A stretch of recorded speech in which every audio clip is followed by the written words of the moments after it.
Nuclear alert in America. Would you get the warning in time? The fading echoes of the Cold War. A dimly lit room. A flickering old television screen shows a black and white civil defense film from the 1950s. A narrator's voice, calm and reassuring, talks about duck and cover. Cut to a modern, sleek news desk. The anchor, serious but composed, looks directly at the camera. Anchor, good evening. For decades, the specter of nuclear war has loomed, a chilling backdrop to global politics. For many of us, it's a distant, almost abstract threat, relegated to history books and Cold War-era films. We've grown up with the comforting notion that if the unthinkable were to happen, we'd be warned. Sirens would blare, emergency broadcasts would interrupt our favorite shows, and we'd have precious minutes, perhaps even hours, to seek shelter. But in today's rapidly evolving geopolitical landscape, with tensions simmering and new players entering the nuclear arena, a critical question demands our attention. If a real nuclear alert went off tonight, would you actually get the warning in time to react? Cut to archival footage of air raid drills,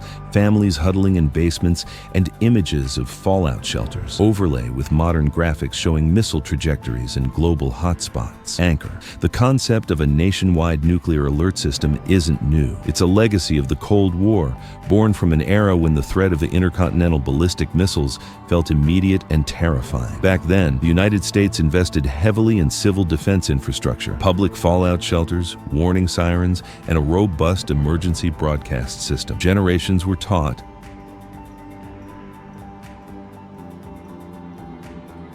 the modern warning landscape, a patchwork of systems graphics illustrating the various modern alert systems. WEA, EAS, NOAA, weather radio, local sirens, show a smartphone screen displaying an emergency alert, then a television with an EAS interruption. Fast forward to today. The Cold War-era systems have largely been dismantled or repurposed, replaced by a more decentralized, technologically diverse, and arguably more complex network of warning mechanisms. The primary tools we rely on now are the wireless emergency alerts, or WEA, the emergency alert system, EAS, and in some areas, local siren networks. But how do these systems actually work? And are they truly robust enough to deliver a timely and effective warning in a nuclear crisis? Let's start with WEA. These are the short text-like messages that pop up on your smartphone, often accompanied by a distinct jarring tone. They're designed to deliver critical alerts, amber alerts, severe weather warnings, and yes, presidential alerts to specific geographic areas. The idea is simple. If a threat is detected in your vicinity, your phone gets the message. Sounds effective, right? The challenge, however, lies in the delivery. WEA relies on cellular networks. While generally reliable, these networks can be overloaded during emergencies or even disabled by an electromagnetic pulse, or EMP, from a high-altitude nuclear detonation. Furthermore, not all phones are WEA enabled, and some users may have opted out of certain alert categories. The speed of delivery can also vary, depending on network congestion and your phone's connection. Then, there's the Emergency Alert System, or EAS. This is the successor to the old emergency broadcast system, designed to allow authorities to interrupt radio and television broadcasts with emergency information. When an EAS alert is triggered, your TV or radio program is replaced by an urgent message, often accompanied by a distinctive tone. EAS is a crucial component as it can reach a broader audience, including those without smartphones or cellular service. However, EAS also has its vulnerabilities. It relies on broadcast infrastructure, which could be targeted or disrupted. And in an age of streaming services and on-demand content, fewer people are tuned into traditional radio and television broadcasts, potentially limiting its reach. Cut to footage of a city with a few remaining air raid sirens, perhaps looking dilapidated. Then, a graphic showing areas with and without active siren systems. And what about those iconic air raid sirens? While many have been decommissioned, some communities still maintain them, particularly near nuclear power plants or military installations. These local siren networks are designed to provide immediate localized warnings. They're effective for alerting people outdoors or in areas where other communication methods might fail. However, their coverage is limited, and they often require manual activation, which can introduce delays. The vast majority of Americans live in areas without active nuclear alert sirens, relying solely on electronic notifications. The critical question then becomes, how are these nuclear threats actually detected And how quickly can an alert be triggered? The process involves a complex interplay of military intelligence, satellite surveillance, radar systems, and early warning networks. When a potential threat is identified, say a missile launch, the information is rapidly processed and verified. This data then flows up the chain of command, ultimately reaching the highest levels of government, including the president. It is the president who has the sole authority to issue a national nuclear alert. This decision-making process, while designed for speed, still involves human assessment and verification, which can take precious minutes. A clock ticking rapidly, graphics showing a timeline from missile launch to potential impact, with various warning system activation points marked. Anchor. In a scenario involving an intercontinental ballistic missile, the time from launch to impact could be as little as 15 to 30 minutes, depending on the trajectory. That leaves an incredibly narrow window for detection, verification, decision-making, and dissemination of an alert. Every second counts. The effectiveness of our modern warning systems hinges on their ability to cut through the noise, bypass potential disruptions, and reach every American everywhere simultaneously. But as we've seen, each system has its limitations, creating a patchwork of coverage rather than a seamless, impenetrable shield. The question isn't just if you'd get a warning, but when and how reliable that warning would be in the face of an unprecedented crisis. And what if the warning itself is flawed, or worse, a false alarm? The stakes, as you can imagine, couldn't be higher. We'll explore these critical vulnerabilities and what you can do to prepare. Next, the technology behind our warning systems is complex, but ultimately, it's the human element that remains the most unpredictable variable.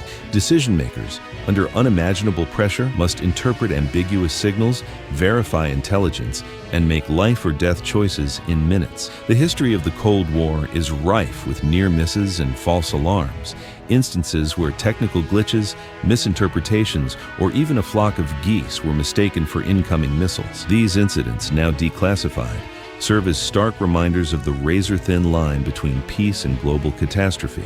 In a real nuclear crisis, the psychological impact on both decision-makers and the public would be immense, potentially leading to panic, misjudgment, and further chaos. Consider the infamous 2018 Hawaii missile alert. For 38 terrifying minutes, residents of Hawaii believed a ballistic missile was headed their way. The alert, sent to cell phones across the state, was a false alarm, triggered by human error during a shift change at the state's emergency management agency. While thankfully not a real threat, the incident exposed critical vulnerabilities: a lack of clear protocols, insufficient training, and a system that allowed a single individual to trigger widespread panic. It highlighted how easily trust can be eroded and how unprepared even a well-intentioned system can be for the realities of a high-stakes emergency. Could such an error happen again, perhaps with even more dire consequences? So, what does this mean for you, the average American? It means that while we rely on official warning systems, personal preparedness is no longer just a fringe concept for survivalists. It's a pragmatic necessity. Waiting for an official alert might leave you with insufficient time to react. Understanding the limitations of these systems and taking proactive steps can significantly increase your chances of survival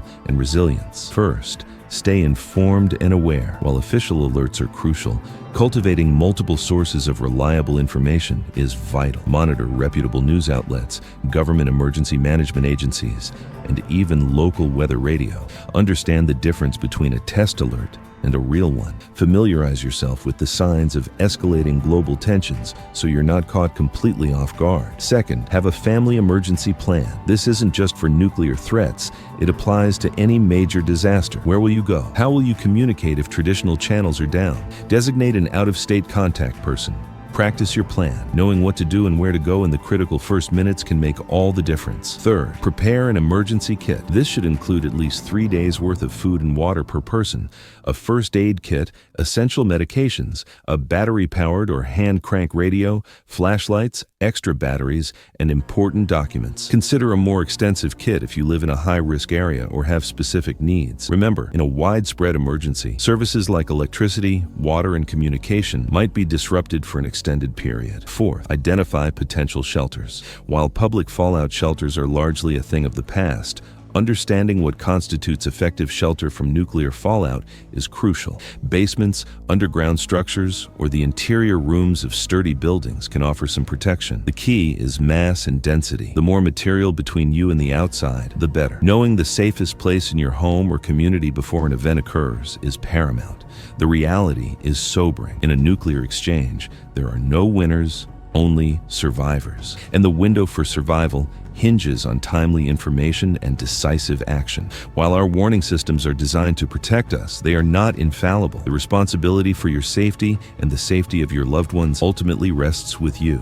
By understanding the complexities of nuclear alerts, preparing for the unexpected, and fostering a mindset of readiness, you empower yourself to navigate the unthinkable. Don't wait for the test. Learn what really happens and what you need to know before it's too late. Stay prepared, stay informed, and stay safe. Good night.